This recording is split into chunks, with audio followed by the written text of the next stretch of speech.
Thank you for joining us on this journey of ethical failures in the field of engineering.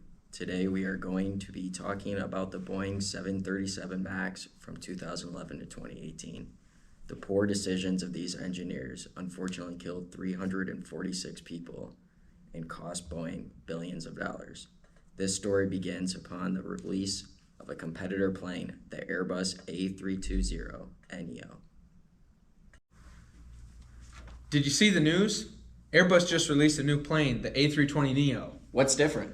Basically, all they did was take their old A320 and slapped on a larger engine and made it the plane capable of holding more people.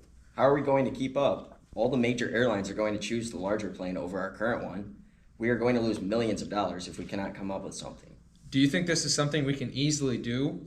All we need to do is throw a bigger engine on our 737 or some other plane.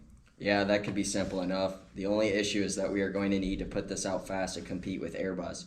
If we don't put it out quick, the airlines will buy Airbus and stick with them. Let me give our best engineer a call and I'll run it by him.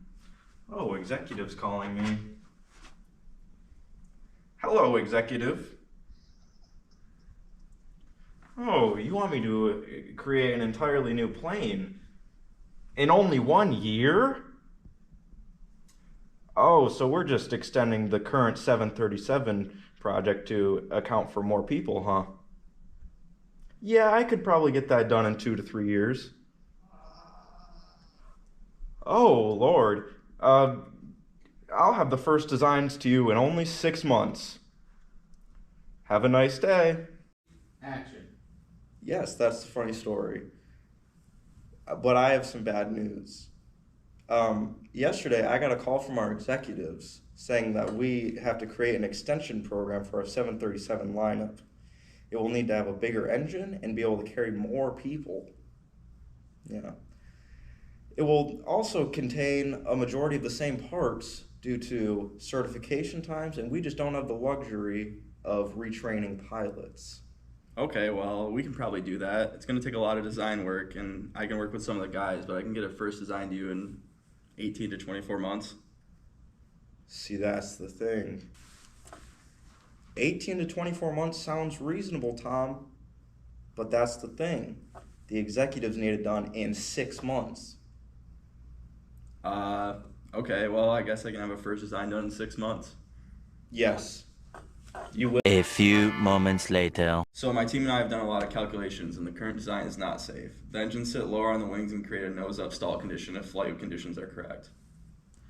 Well, what can we do about it? We can use the already onboard AOA sensors to detect these conditions and send a signal to the back rudder to prevent the plane nose from going up. Okay, the only problem is that we cannot retrain the pilot, so this will have to be fully contained within software, and they cannot notify the pilot. So do you think this fix should be fully software? There will be no additions to the cockpit or any of the sensors? Correct. How fast do you think we can get this done? Well, we can outsource the software coding labor to get it done as soon as possible. Sounds good. Make the calls. Yeah, I'll send you the documentation right away, and we need to get this done ASAP. Yeah, I just want to remind you that we only chose you because you're the cheapest, and we're really suffering financially right now. All right, thanks. 6 months later. So Tom, can I get a progress report, please? Yeah, we got the code done. It seems to be working okay. I'm just concerned this is a Band-Aid solution. I fear something else will come up. We considered everything is going to be okay. I will see if I can get an extension so we can do some testing. Perfect. You see is showing that it works correctly, then there's no need. I have seen nothing to suggest that it's unsafe, although I am not confident. Sounds good to me. Let's send it to production. Boeing sent this product into production knowing that the sensor and software fix may not be effective in preventing the stall condition. Let's see how this unfolded.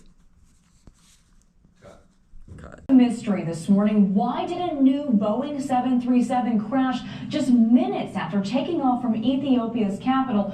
The airline confirming just a few minutes ago there are no survivors. Let's look at an alternative timeline where this tragedy never happened. Executive Tony, is there any way that we can get an extension on the 737 project so we can conduct some safety analysis to verify that the software is safe and effective? No, there's no time. If everything you're seeing says that it works correctly, there's no need. Yes, these are people's lives at risk, though. We cannot go off a whim and not verify that this works correctly. We need to push back the deadline and conduct a safety analysis. But what do you think, Executive Roy? There's no time. We have to get this done now.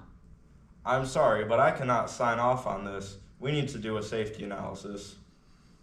We need to get this done now. Calm down, Roy. He has a point. We can't put out something unsafe. We are trying to make money, and if all of these have catastrophic failures, we're going to lose billions and billions of dollars. This is not worth the financial or ethical risk.